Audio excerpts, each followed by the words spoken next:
हे बघा, फक्त कांदा, काजू, पनीर या 3 गोष्टींपासून अशी कोणती भाजी बनवू शकते की जी हॉटेल स्टाईल टक्कर देईन. आज आपण घरीच बनवणार आहोत एकदम हॉटेल स्टाईल क्रीमी रिच रेस्टॉरंटसारखं चविष्ट. म्हणून शेवटपर्यंत व्हिडिओ नक्की बघा, कारण शेवटी मी एक खास टिप सांगणार आहे ज्यामुळे ही रेसिपी अगदी हॉटेलसारखी सहज घरी बनवता येईल. तर व्हिडिओ शेवटपर्यंत बघा. तर रेसिपीला सुरुवात करूया. तर इथे कढई ठेवलेली आहे, त्याच्यामध्ये तेल टाकलेलं आहे. तेल गरम करण्यासाठी तेल गरम झालं की त्यामध्ये अर्धी वाटी काजू घेतलेले आहेत, जे एका काजूचे 2 भाग करून घेतले आणि ह्याला छान असं फ्राय करून घ्यायचं. मस्त खूप जास्त, कारण काजू पटकन फ्राय होतात, त्यामुळे शक्यतो गॅस लो ठेवायचा आणि परतवून लगेच काढून घ्यायचे, कारण त्याला जास्त डार्क रंग येऊ शकतो. त्यामुळे इथे बघा छान असं सोनेरी रंग आलेला आहे. तर हे आपण आता काढून घेऊया. आता त्याच तेलामध्ये काजू काढून घेतल्यानंतर जे पनीरचे पीसेस आहेत ते टाकलेले आहेत. आता कोणाला पनीर न फ्राय केलं ना तर आवडतं. कोणी आपण जेव्हा पॅकेटचं पनीर वापरतो ना तेव्हा काय होतं की ते चिटकून बसतं, तळाला चिटकून बसतं आणि आपल्याला ते फ्राय करता येत नाही. जेव्हा आपण म्हणजे असं फ्राय करायला जातो तेव्हा ते तळाला चिटकून बसतं आणि जे पीसेस असतात ना ते पूर्णपणे मोडून जातात. पण जेव्हा आपण सुट्टं पनीर वापरतो तेव्हा तो व्यवस्थित असं आपल्याला फ्राय करता येतं. त्यामुळे जर तुम्ही फ्राय करणार असाल ना तर शक्यतो सुट्टं पनीर वापरा. आणि जर तुम्ही पॅकेट जर वापरलं ना तर तुम्ही तसेच पीसेस जरी टाकले ना तरीसुद्धा चांगले लागतात, कारण ते जे एक सॉफ्ट टेक्स्चर असतं जेव्हा आपण पॅकेट फूड वापरतो तेव्हा. त्यामुळे जर तुम्ही पॅकेटचं वापरलं तर शक्यतो आपल्याला फ्राय करताच येत नाही, कारण ते खूप चिकटतं. तर इथे मी ते पीसेस काढून घेतलेले आहेत. पनीर व्यवस्थित आपलं फ्राय झालं. आता त्याच तेलामध्ये थोडंसं जास्तीचं तेल वाढवून घेतलं आणि त्यामध्ये आता खडे मसाले टाकायचे. जे काही खडे मसाले असतील ते तुम्ही टाकू शकता घरी. आणि एक मोठ्या आकाराचा कांदा आहे, तो बारीक कट करून घ्यायचा आणि कांद्यालासुद्धा सोनेरी रंग येईपर्यंत परतवून घ्यायचं. तर इथे आपला कांदा परततो आहे तोपर्यंत आपण ग्रेव्ही करूया. इथे एक मिक्सरचं भांडं घेतलं, 2 टोमॅटो घेतले पिकलेले, त्याचे एका टोमॅटोचे 4 भाग करून घेतले. थोडेसे काजू घेतले जे भिजत घातले होते.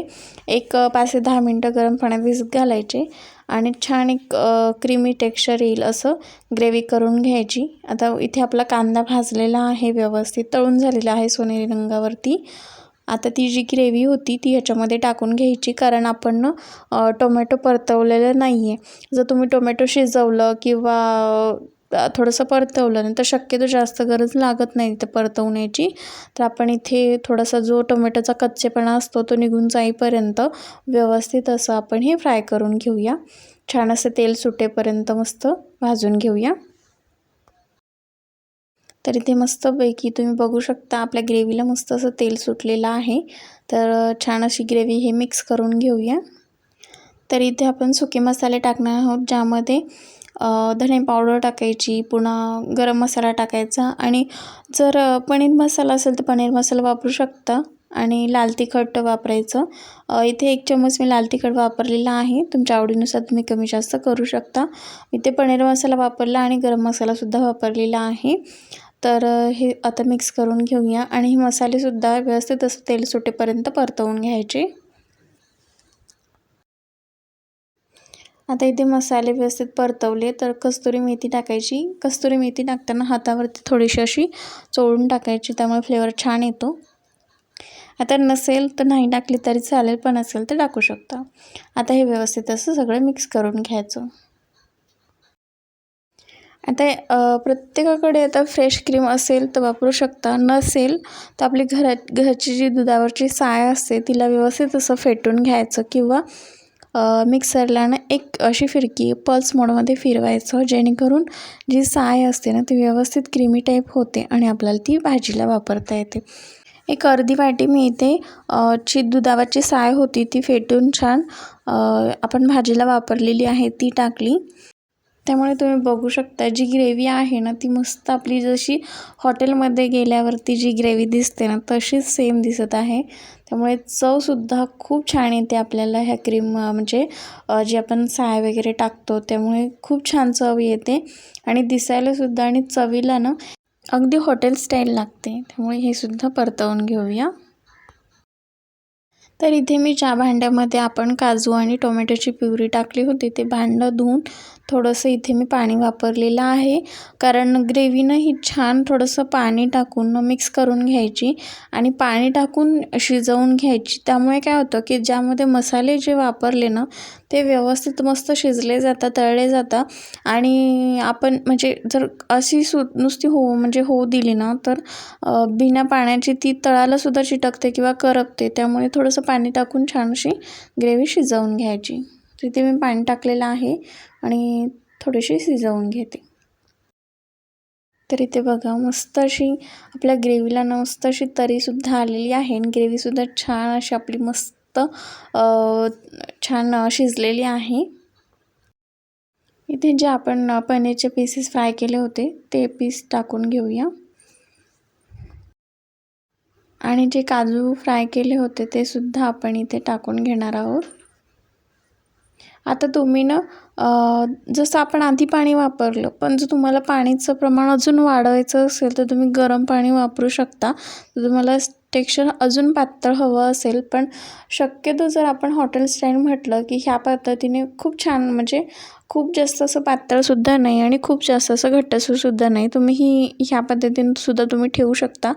आता चवीनुसार मीठ टाकायचं आणि सगळं काही मिक्स करून घ्यायचं.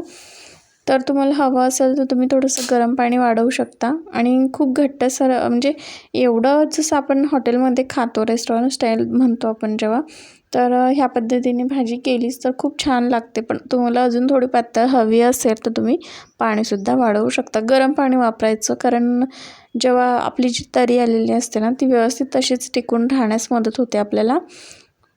तर गरम पाणी वापरू शकता तुम्ही या स्टेजला. तर इथे आपली मस्त थोडंसं एक 5 मिनटं थोडीशी शिजवून घ्यायची. नंतर तयार झाली आपली मस्त अशी काजू पनीरची भाजी. तर हे बघा मस्त आपली आपण एकदा 5 मिनटं एकदा मस्त शिजवून घेतलं पनीर आणि काजू टाकल्यानंतर. तर तुम्ही बघू शकता तरीसुद्धा खूप छान आलेली आहे आणि कुठेही तळाला वगैरे चिटकलेली नाही आहे आणि टेक्स्चर तुम्ही बघू शकता मस्त हॉटेल स्टाईल आलेला आहे. तर नक्की एकदा ट्राय करा. व्हिडिओ कसा वाटला कमेंट करून नक्की सांगा. पूर्ण रेसिपी बघितली ह्यासाठी मनापासून धन्यवाद. आणि आता आपले हे व्हिडिओ ना कुठून बघता तुम्ही, कोणत्या शहरातून कोणत्या गावातून ते कमेंट करून नक्की सांगा.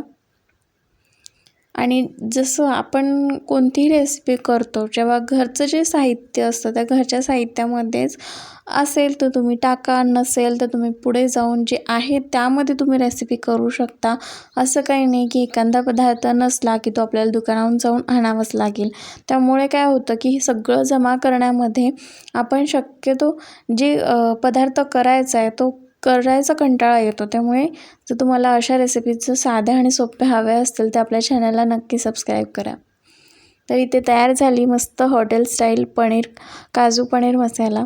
नक्की ट्राय करा. रेसिपी अगदी साधी सोपी आहे आणि तुम्हाला जर अशी साधी सोपी आणि चविष्ट रेसिपी आवडली तर व्हिडिओला लाईक आणि चॅनलला नक्की सबस्क्राईब करा. तर असंच भेटूया एका नवीन रेसिपीसोबत जी नेहमीप्रमाणे साधी आणि सोपी असेल. तोपर्यंत बाय.